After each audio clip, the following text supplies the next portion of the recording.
Will Kentucky's game against Mississippi State determine the future for Mark Pope? And will this team even make the tournament?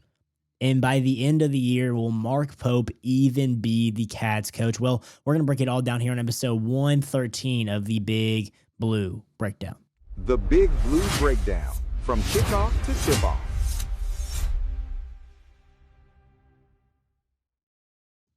Welcome in, everybody, to the Big Blue Breakdown, where we cover Kentucky football and basketball. I'm Jackson Thurman. I appreciate you guys listening to episode 113 here. And if you guys enjoy the show, help us out on YouTube, Spotify, and Apple Podcasts by liking and subbing. And go check us out on social media at BigBlue_BeDown on TikTok, X, and Instagram. You're missing extra content if you don't do that, guys. So, in today's episode, obviously, we're going to be breaking down Kentucky versus Mississippi State and doing the preview here. I'm going to tell you the keys to a win here. Is this Kentucky team not a tournament team after that Missouri loss? And then I'm going to give you my final prediction and my MVP for this game. Kentucky falls to 9-6 now. 0-2 start since the late Tubby years, and our first ever loss to Missouri at home. So things seem to be crumpling right now. Is Pope going to be able to get the train back on the tracks against Mississippi State? But before we jump into today's episode, I want to give a quick shout out to our sponsor, W Energy. If you're looking for clean energy with no sugar and no crash, W is the way to go. It helps me stay locked in for game days, late nights, and all these breakdowns. If you want to try it out, make sure to use my code BIGBLUE10 at checkout for 10% off. That's BIGBLUE10 at checkout for 10% off. So let's go and jump in and talk about Mississippi State. So Mississippi State, they are 10-5 and 2-0 in SEC play. They have their SEC wins over Oklahoma and Texas. Had a very, very impressive. They were both impressive wins, but they went on the road and beat Texas in overtime, putting up 101 points in that one. Early in the year, they had a rough non-con schedule with a bad stretch of games where they lost multiple in a row. So this team's numbers, KenPom, 65th overall in KenPom, which is not very good at all. Truly not very good at all. Offensively, they rank 82nd in KenPom, and defensively, they rank 59th in KenPom. Their adjusted tempo is 122. Just want to mention here, Torvik still has this at an 8-point win for Kentucky. He still has this as an 8-point win for Kentucky, and still around an 80% chance for the Cats to get a win against the Bulldogs. The Bulldogs really haven't been great all year, except for the past couple of games in SEC play. This team does seem to be trending in the right direction. Truly, this team seems to be moving in the right direction and looking to do some damage in SEC play. And they're going to have a shot to do it. Because if they beat Kentucky, I'm going to just go ahead and say this right now. If they beat Kentucky at home, man, they're going to have to be, and I'm saying this as a blanket statement, there's going to have to be conversations held about Mark Pope's future. And I mean that, I love the guy. I mean that sincerely. There are going to have to be conversations had if he loses to this, let's be honest, not so great Mississippi State team. I know they beat Oklahoma. I know they beat Texas. This team is still not that good. Missouri was not that good. Missouri's not going to be that good. They're going to be a middle-of-the-pack SEC team. Mississippi State probably right there with them, or worse. If they don't win this game, it's going to be terrible. It is simply going to be terrible moving forward for the Cats, because it does not get any easier. It gets a lot tougher actually moving forward. So what does this Mississippi State team do good? Well, Josh Hubbard. Josh Hubbard is good. This is their machine of the team. Everything goes through this guy. He's averaging 23 points, 4 assists, and 35% from 3. He's small, but he's super athletic and bouncy, and he hits really, really tough shots. This guy is a tough shot taker, but he's also a tough shot maker. This team, they also protect the rim pretty well. They're averaging around 4.5 blocks a game. And they're also a pretty good rebounding team. And they've been playing good recently. Their win against Oklahoma was also very, very impressive at home. I believe they won that game by 20. This team can put up some points at times. And again, it goes back to the fact of Josh Hubbard. If he is on, they are lights out pretty daggone good because he is one of the best scorers flat out in the country. Simply put it, he is one of the best scorers in the country. Okay, what is this team not good at? We've went through what they do well. I mean, Josh Hubbard is their man. That is who they are going to go to consistently almost every single time. 23 points per game, 4 assists, and 35% from deep. I think he's high 40s in his field goal percentage as well. That's a guy that they're going to go to consistently. They protect the rim well. 4.5 blocks a game, and they're also a good rebounding team. And they have some momentum recently. That's what this team has going for them right now. What is not going well for them? Well, this team is not a volume 3-point shooting team, yet they shoot 32.1% from three, where they're averaging around 7 threes a game. So this team isn't going to take a lot of threes. They're in the lower echelon of 3-point shots attempted a game in volume, right? And they are in the lower echelon of percentage of 3-point makes, 32.1%. You go back to that Missouri game, the problem the entire game was not the defense. I thought the defense actually played pretty well. I mean, we held them to 70-some points? The defense was not the problem. If you were able to hold a team to 70-some points, your offense should be able to do enough to win you that basketball game. The offense has been the issue, and it continues to be the issue for this Kentucky team. I think we're going to be fine defensively. I mean, this team ranks 82nd in offense, and they're kind of built similarly. I can't even get that word out. They're built the same, like Missouri. But unlike Missouri, they have an absolute dude. I know Mark Mitchell is pretty good for Missouri, but Josh Hubbard is the dude. 1,000% is the dude. 23 points he's averaging a game. He wants to put this team on his shoulders and be that guy every single time he gets the chance. Okay, moving on to the rest that they don't do well. When they have poor shot selection from Hubbard, which you're going to see, oh man, that was a bad shot, but man, it went in. When those shots aren't falling, that can lead to this team being stagnant.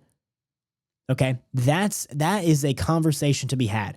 When the shots are not falling for Josh Hubbard and he is not hitting consistently, he is not hitting those tough shots that he will take, and he's just not hitting those. He's not getting to the basket. He's not getting the free throw line.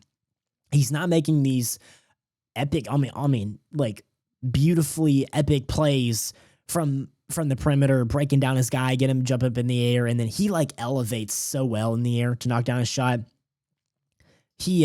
When those are not going in, this team can be stagnant because that is their offense. And then when you have him shooting a couple of bad shots that really aren't bad shots for him and they're just not falling, it leads to obviously an advantage for the other team because they're not getting clean opportunities. Other things that this team does not do well, they turn the ball over about 11.5 times a game, and they are not a good free throw shooting team at all, shooting 69.2% from the charity strike. Okay, I'm going to give you my 4 keys to a win for the Cats. So we simply have to make Hubbard take poor shots, or he has to give up the ball consistently. Very, very simple. Make Hubbard take poor shots or have him give up the ball consistently. This next one, I have it in all caps on my notes here. Push the pace. Push the pace. Push the pace. Like, I don't understand. We have seen our transition offense be the announcers were saying, our transition offense is elite. Elite. But we can't do anything half-court wise. And we have to come to accept that we are not a half-court offense at all.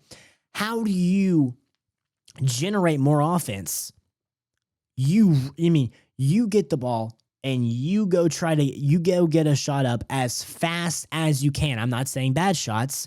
I'm saying try to get to the rim and try to score around there or kick out for a three. And we've seen it play out multiple times in the Missouri game to perfection for us in a very, very good look and a knockdown shot. And then we consistently go away from it. Consistently. Push the pace. That's how you're going to get more points. Okay, we got to hit 8 threes. I'm going to continue to harp on this one. I thought we shot the ball at an okay clip last game compared to our standards that we have shot it. It was okay. It wasn't horrible. Hit 8 threes. Last thing here is finish down the stretch. We see in the Missouri game and the North Carolina game, we simply did not finish down the stretch. We have not shown up late in the games to make these clutch plays. We have to be able to do that in this game because I guarantee you this game will come down towards the end of the game, and we have to be able to pull out because we were leading in both of those North Carolina and Missouri games. Okay, before we continue on today's episode, the Big Blue Breakdown, I want to shout out Bluegrass Elite, your go-to brand for Kentucky apparel. If you want high-quality gear that really represents Big Blue Nation, whether it's for game day, campus, or everyday wear, Bluegrass Elite has you covered. Make sure you check them out and use my code BBB15 for 15% off at checkout. That's BBB15 for 15% off at checkout. Okay.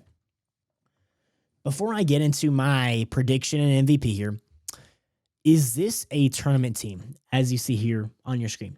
Not a tournament team? Are they a tournament team? Right now, this very moment, sorry for hitting the mic. Right now, this very moment, is this team a tournament team? No. No, they're not. They're not right now. You cannot tell me in your right mind that this team right now is a tournament team. Now, unlike some others that are saying that the tournament's not even in question anymore, I disagree. We're 2 games into SEC play. We have seen, I'm going to take this point of view. I don't know if this is right or if this is wrong. I'm going to stop making predictions because they seem to be going south. One started well, hasn't been going well recently.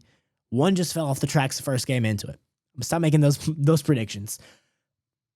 But I'm going to continue to lead with the attitude as of right now that we've seen crazier things.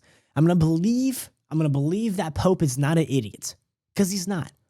I'm going to believe that Pope is not an idiot and that he cares. He obviously cares enough. He cares probably too much about this team and wanting to see them succeed for the name on the front, that there is a chance that he can turn this around. I'm not going to make the prediction. I'm just saying that there's a chance. Is this a tournament team? Excuse me. Not right now, but I'm not going to be the person to say no down the stretch, if that makes sense. Can this be a tournament team? Yeah. Are they right now? No. Can we get there? There's a chance. That's where I'm going to lead that with. I'm going to leave that right there. Is this a tournament team right now? No. Can they be? Yes. Because I'm gonna believe that Mark Pope is not an idiot. This guy is super smart and he cares so much. And I think we have the talent on the team. I think we 1000% have the talent on the team. And it's just we are not utilizing it correctly, and we are not putting our guys in the best position to win basketball games. Okay, to wrap up the show here, I'm going to give you my prediction and MVP. So I do have Kentucky winning this one. I don't think Mississippi State is that well. I think a key to success here, I didn't put it down, disparity. Kentucky has to be so daggone desperate for a win against Mississippi State, who is not a good SEC team. I know they've won those 2 games. I'm telling you down the stretch, this team will not be that good. They may be fringe NCAA tournament team, but what are we? That's what I go back to. What are we? Are we even an NCAA tournament team? And that's why I have this game so close. I think the factor for a win here, with this team being so close to Mississippi State's, is we get the game at home. I know that hasn't played out well for us. I think we get the game at home here. I think disparity and Coach Pope on his last straw, almost, I would say, Kentucky gets a win 81-76. basic MVP here, Otega Oweh. I think he dominates in transition against Mississippi State. I don't believe anybody can really handle him getting downhill in transition, and I am hoping that we are able to get enough in transition that he is able to show his ability in that way, and I think that will lead to success for the Cats. I really appreciate you guys tuning into this episode 113. I will catch you guys tomorrow for a live post-game reaction, and again, not making any predictions for this team moving forward, but is there a chance of us being better? Yes. Are we good right now? Simply no. I will catch you guys tomorrow, and as always, go Cats.